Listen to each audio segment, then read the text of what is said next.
Roll call. We ready? Yeah. Jim. Jim. Two Jims. Jim.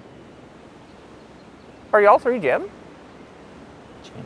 All right, well, you'll need nicknames. What are your last names? We'd prefer to be called by our first names. But then you're all three Jim.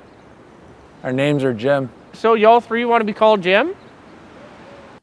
Keilani, I got to tell you something. Just I was just telling Nicola this. This isn't for air, but I was watching the first episode of Shoresy, and I thought, this is coarse. And then beginning of the second episode, and a few minutes in, I'm laughing my head off. And I just, it's, so what if it's coarse? They really go for it. Yeah, they really go for it. So funny. It's funny because it's not something I grew up around either. Like my household was always very gentle, very polite. So this world was it was like a shock to the system, but in a good way. Like you could only enjoy it. And is Jason, does he talk that way in real life? Oh my gosh, it's like a different person. Jared, like even the voice, because his voice sounds very deep and like, like a normal man voice strange in real life, but he puts on such a different character for the show. That's amazing. Okay, now here we are in the offices of the Sudbury Blueberry Bulldogs. And there's a story behind that. Yeah. And these three women, including you, are running the show. Now, it's a hockey culture, and I'm wondering, first of all, do they realize that you're running the show? Is there sort of a woman thing happening with them, or is it the way it is? I mean, I don't know.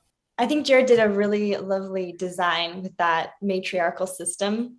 You can see it with the team with Nat and Meeg and Zieg, and you can also see it when we go to the league. I don't know if you've gotten that far, but farther down in the episodes, we have to go approach the league and basically ask for forgiveness because the boys have all gotten into a fight, of course.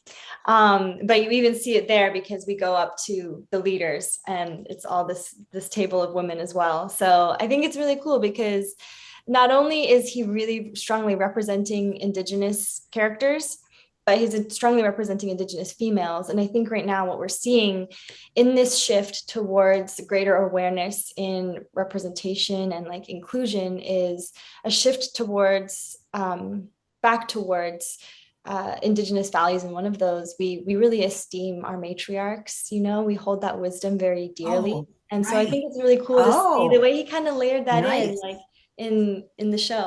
That is awesome. Yeah. He sounds like a very surprising fellow. He's the warmest guy in real life, honestly. You can't tell by Shoresy, but in real life. No. Well, that's a great acting job that he does. I would say, if anything, he's more like the Jared the Shoresy is with the girl that he's crushing on, Laura, the reporter. That's a little bit more like Jared in real life. Just good. I'd love to meet him in person just to compare. Now, your character seems to be quite different from you in that she's very she's sitting back thinking, wondering, parsing things. She doesn't say a lot, but what she says matters. Now, tell me how you envisioned her character when you read it. I think I could relate a lot to the material and to the character.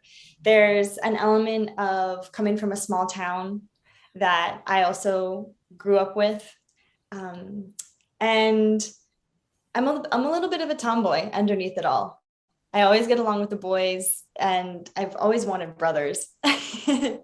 And I think in terms of her disposition, according to the dynamic with the other three, they really cast it to a T, honestly. I'm not as confrontational as Zieg, for sure. I definitely am a little bit more thoughtful when I do get into the arena. If I'm ready to fight, like I'll like map it all out. I'll make sure it makes sense. So is it fun to let loose like that? So much fun. So much fun. Yeah, it feels good. It's so satisfying. You got a couple of scenes that we do. They're long scenes too. I think it requires quite a workout. And then by the time you get to the end of it, it's so satisfying. The Canadianism in it, you mentioned growing up in a small town, and hockey is big in small towns, same as mine. But but the Canadianism is so emotional. I kind of welled up a few times, just like Shoresy when he listens to the national anthem. But it just nails it again. Honestly, the skill of this show is kind of breathtaking. But now I wonder how it would be received outside Canada. I guess they would understand us better. Well, you know what's funny? I actually just came back to so-called Vancouver from my homelands in Hawaii. And I was in the grocery store in Hawaii. Actually, where was I? Grocery store. I was in the gift shop in Hawaii, and I was picking up some things to bring home. And somehow it came up at the till that I was part of Shoresy. And the lady behind me in the big island of Hawaii, she's like, "Did you just say Shoresy?" And I was like, "Yeah."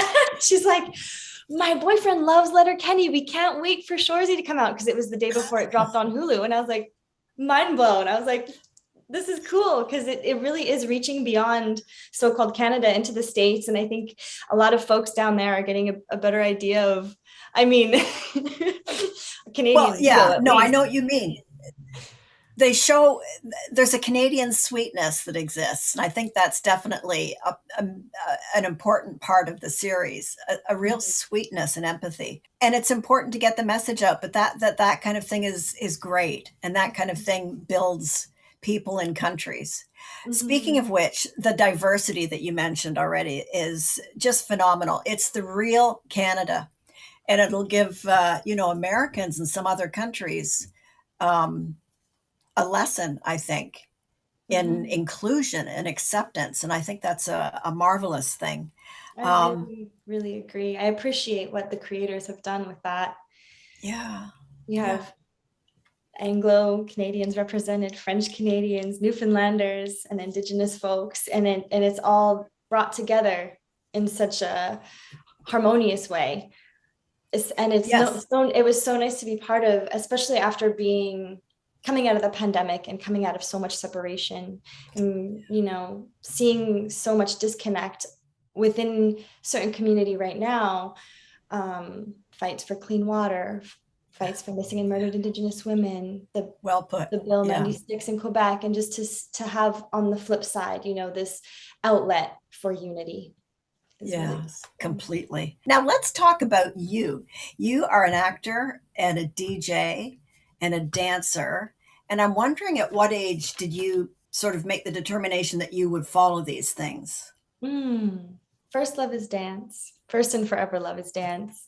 I grew up as I was kind of learning to stand. There's photos of me holding onto a chair in my traditional Hawaiian outfit, because I would go with my mom to her shows. And so I think dance was infused into my life from the beginning, in the womb, because my mom was dancing hula. She learned it from her dad.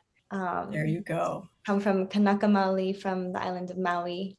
And from dance, I think that language of artistry feels like home to me.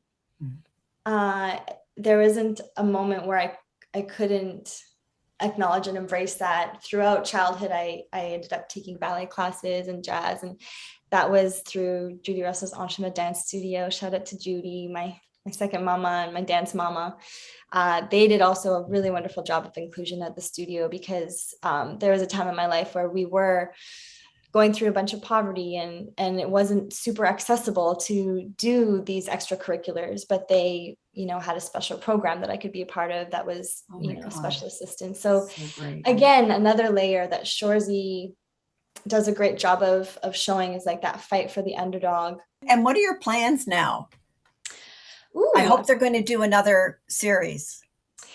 I don't think we have the official word yet, but it's looking promising. We're excited about the reviews. We're excited about the way community is receiving it. Everybody seems to be loving it and enjoying it and relating to it. So I think it's looking good. Fingers crossed, we'll hear the news pretty soon. Yeah. I mean, we're number one on Crave right now, which is exciting. We're number one on Crave in Canada right now. And I think that was since last week. So thank you. Yeah, we'll see how it goes. We'll hopefully keep that going, and then they can't deny us. That is just fantastic. Honestly, you are just so much fun to talk to, and I appreciate everything you've told me. Thank you so much, Oh. Keilani. Thank you, Anne. You're This is terrific. great. And I'll speak to you again for series 2. I hope so. Yes. I hope I was just so, going to too. cheers you with my Tim Hortons. Tim Hortons, yay, there you go. Thank Yeah, you. so nice to meet you. Thank you for the chat. Very nice to meet you. I can't lose one more game. Shoresy. This team will never lose again. I'ma go and get some more. I ain't had enough. Till them numbers on the board start to add up. I'ma go harder than most.